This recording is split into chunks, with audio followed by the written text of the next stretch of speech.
watch the game. We like that. We love that feeling. Why? Because you understand, man, we're good, bro. We don't want that motherfuckers like this. Hey, man, no, bro. Get your fucking shit on, man. Stop being a punk. We don't want that in our lives. We don't want that person who's constantly challenging our weaknesses. We want that person who's constantly, making us feel nice and good and secure in ours. That's the mediocrity of life. We want to be the best amongst the average people. People wonder, how do you stay hungry all the time? Because after I accomplish something, I don't sit back like a lot of guys who graduate buds, graduate this, graduate that. They get comfortable. They wonder why I'm getting weak, man. I don't know, I lost my edge. What's going on? Because once you hit the top of the fucking mountain, guess what happened? I'm good. I'm good, so you wonder why you're falling down now. Because once you reach the top of the mountain, you gotta build a fucking another one. That's mediocrity. There's a lot of people in mediocrity who have a nice resume, but they're one-timers, man. They hit a one-time deal, they busted it open, got a lot of money, but they're good. You're mediocre now, man. Well, the secret to success, I would say, first of all, is passion and consistency. You have to love what you do.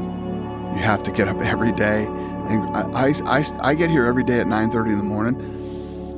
When we sold in 2016, a lot of people in the company made a lot of money, and they all took off and they retired, right? Other than the Fertitas, I made the most money. I'm still here. I get here at 9:30 every morning. Last night I left here at 8:30, and I don't know how late I'm gonna be here tonight, but I love what I do. We get up every day and grind. I work just as hard now as I did back then. The difference between back then and now is I don't have to do a bunch of the shit that I don't really like to do, like budget meetings. I don't like budget meetings. I sat through enough fucking budget meetings, horrible budget meetings, horrible. We're losing, millions of dollars a year, and I'm in these budget meetings. So I get to pick and choose what I do these days. Back in the early days, you don't get to pick and choose. You have to be involved. Virginia Burley, and some Virginias and some Burleys, and I know there's some Orientals like some 𝐼𝐬𝐧𝐿, which just gives it just a little bit of that spice. Like for you pipe smokers, like your English tobaccos, like your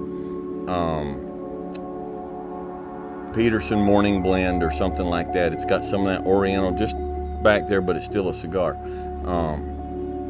I think you ought to try it. It's pretty unique. So, want to do this video.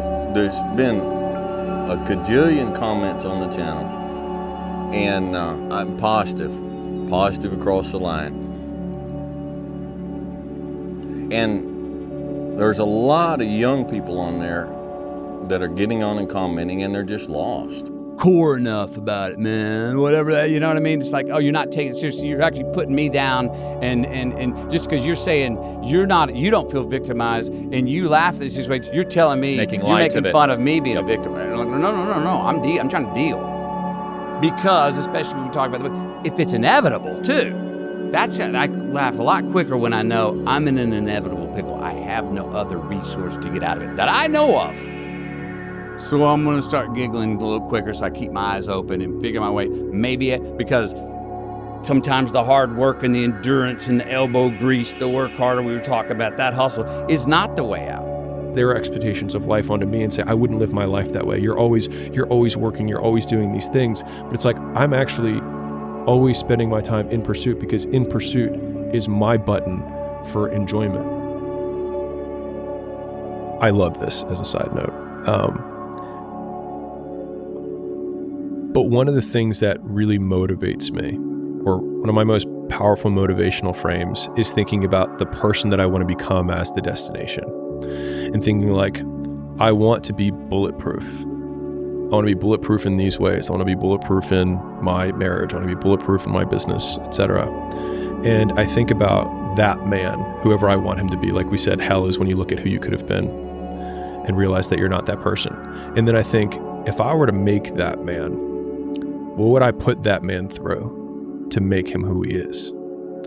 Every day you have to do this shit. Because why? When you stop doing it, you don't just maintain it. If you stop shooting a gun, you're not gonna be a great shot if you pick a gun up a year from now. The only way to keep from getting rusty is to constantly oil that motherfucking machine. The machine is this. You gotta keep challenging it every day. I do it. How am I able to do what I do on a daily basis? You know, how do I fight the demons? Because they hear me speak and I'm very raw and real. How do you fight my insecurities? All these things. And they're there every day. They're there every day. Like you said, I'm in search for a feeling. I'm not in search for a trophy. I'm not in search for love. I'm not in search for more followers on Instagram or social media. When I started this journey years ago, and I realized that I'm going to be somebody, and I'm searching for a feeling of true victory for myself. Do a bunch of the shit that I don't really like to do, like budget meetings. I don't like budget meetings. I sat through enough fucking budget meetings, horrible budget meetings, horrible. You know, we're losing, you know, millions of dollars a year, and I'm in these budget meetings. You know, so I get to pick and choose what I do these days. Back in the early days, you don't get to pick and choose. You have to be involved in everything. So you literally go through line by line every fucking number in the company and where did the money go and how can we save costs? How can we do this better? How can we, you know, they are brutal, and well, you have to know that. Yeah. In the early days, when you start your business, you have these people who, when I hear them say, you know what, I want to work for myself. I want to create my own schedule, and I want to do all that. If that's your thought process going into it, you're never going to be successful. You have to pay attention to every single detail of the business early on. You're involved in everything. There's no days off. There's no birthdays. There's no fucking Christmas. There's none of that shit. I'm going to study wisdom is. And wisdom's not what you know. Wisdom is knowing how to apply what you know. You know, the saying is, wisdom is knowing that tomato is officially classified as a fruit. That's knowledge. Knowledge is knowing that wisdom is officially... Let me try again. Knowledge is knowing that a tomato is classified as a fruit. Wisdom is knowing not to put it in a fruit salad. You don't have to open your mouth and dump out everything that's going on in your brain.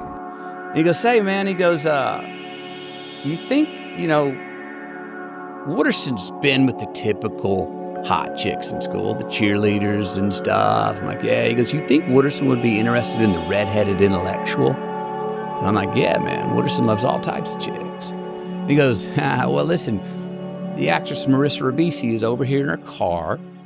She's got her nerd friends in the back. It's the last day of school. You think maybe you want to pull up and try and pick her up? And I'm like, yeah. And he goes, okay, you want to do it now? I said, give me 30 minutes. I took a walk. Now I'm about to be in my first scene. There's nothing written. I've not done this before, but I'm going over scenarios. Where are we? Last day of school. I got some change in my pocket. I'm working for the city. Sure, next one we're going to go out. I'd probably speak a little Spanish. Pop, pop, pop. Next thing I know, I'm in the car getting a lavalier mic put on me. Because I know every motherfucker ain't going to do what I'm going to do. So this is how you level up. That's how you level up. I know there's a whole bunch of people with that right there. That fires me up. That makes me fucking happy, what you just said. That brings joy to my life right there. Why? Because I know there's so many people that have the ability and just refuse to get off that couch. Refuse to study a few more hours. Refuse to go deeper, to go further. And that's where I gain the advantage. It's so easy to be great nowadays, my friend, because most people are weak. Most people don't want to go to that extra mile. Most people don't want to find that extra because it sucks. It's miserable. It's lonely. You talk about that you were kind of, lonely by yourself. I was the same way. And that used to hurt me growing up. Now I fucking thrive in that shit. That's the only place to be. You need to stand up and be a man. There ain't many of us left, but stand up and be a man. If you can't pay your bills, it's your fault. Now that's harsh. And there are rare circumstances where that's not so. But for the most part, if you made foolish and unwise and irresponsible financial decisions, that's your fault. It is not the government's fault to forgive your student loan debt. It's been clear for several years that a college education is not the best way to go out and make a lot of money. But we decided to go get a big student loan, go to college, party and drink and sleep around and get a degree that is either going to be obsolete in 5 years or was obsolete 200 years ago, and go out and try to get a job, and we can't even make a living, much less pay back our student loan debt. So we stand there and wring our hands and demand that the government is responsible for it, and they forgive our debts and we don't pay it. So this is like something like an internal force. I think it's something really special to discover something that the human can do this.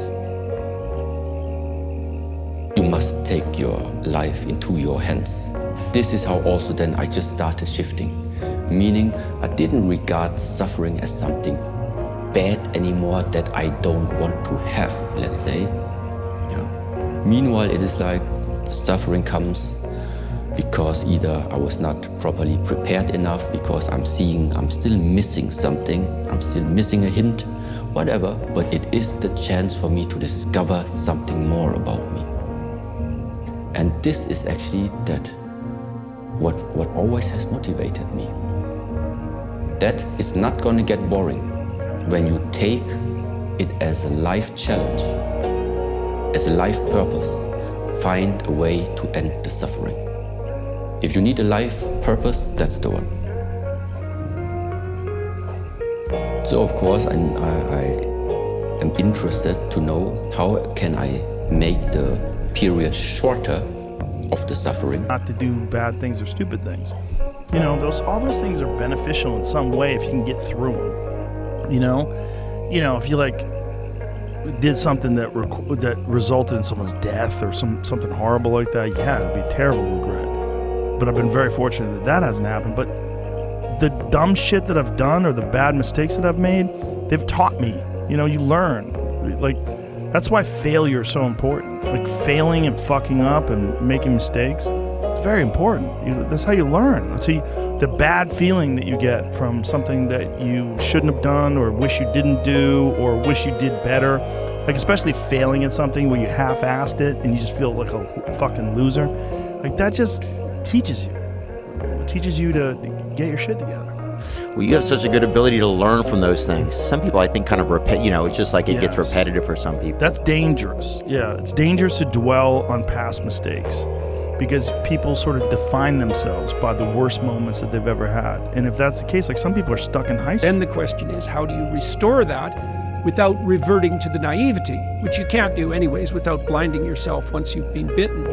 And the answer to that is you substitute courage for naivety, and you regain your optimism as a moral imperative, right? So one of the things you might ask yourself is, well, if the future is likely to be catastrophic in a variety of different ways, which is definitely the case, both socially and personally, then what attitude should you bring to bear on that? And the answer might be, well, if you were courageous and faithful, and I can explain what that means, then you would conduct yourself in a manner that met the future head on, with the presumption that you can manage it.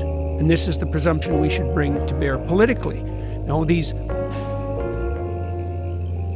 people who are using fear to garner power point to the various apocalypses that might befall us. Incredible 6 months I would ever live on this planet while I was going through the worst, the darkest, and the most painful time of my life, because I chose to make something of it. And that's why I know that people have a choice in this world. And people can do what they want. People can get up, people can smile, people can be humble enough to see that everything they want is right in front of them, because I've done it. When there's a war breaks out around the world and there's not enough wheat coming into this country, and fuel prices and food prices roll, then we wring our hands and we point at Putin and say it's Putin's fault that we can't pay our bills. No, it's our fault we can't pay our bills because we were irresponsible with our money. We blame Biden for fuel prices. Well, fuel prices are high, and that is Biden's fault. But if I don't have the money to go ahead and flow with the fuel prices being high because I have spent irresponsibly. Yeah, I mean, I think that comes from overcoming. A lot of people, wonder, how did you become this? How did you become so vulnerable? How are you doing a podcast now when you were this kid? You overcame things. You fought them. And now this is what happens. This is on the other side of overcoming. You become very, very powerful when you overcome yourself. All those things you once cowered from, you were afraid of, when you face them eye to eye every day, you now become a person who has a great podcast. I consider this is my life principle. I don't care as what somebody is identifying himself with, what type of teaching he's following.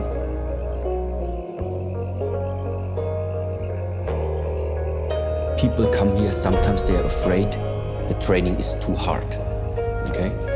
It's not gonna be the exercise that I'm giving you which is gonna be harder. I'm just gonna say we're gonna do push-ups right now.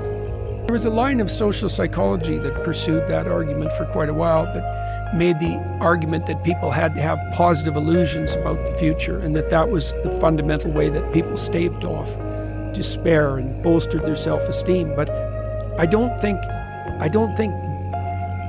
we need to separate out the distinction between fantasy and delusion. You do have a fantasy about the future. You have to, because like you said, it's not structured. So you have to provisionally map the future. That's what a plan is. Positive That's goal. what a strategy is. Yeah. Right. But that doesn't make it a delusion. Like, it becomes a delusion when the map bears no relationship to the underlying territory. So if you have a strategy for the future. There's so many self-help books. That's why there's so many motivational documentaries and motivational Instagram pages, is because people need stuff like that. They need something. And generally the best version of it is coming from someone who's experienced fuck-ups and got through it.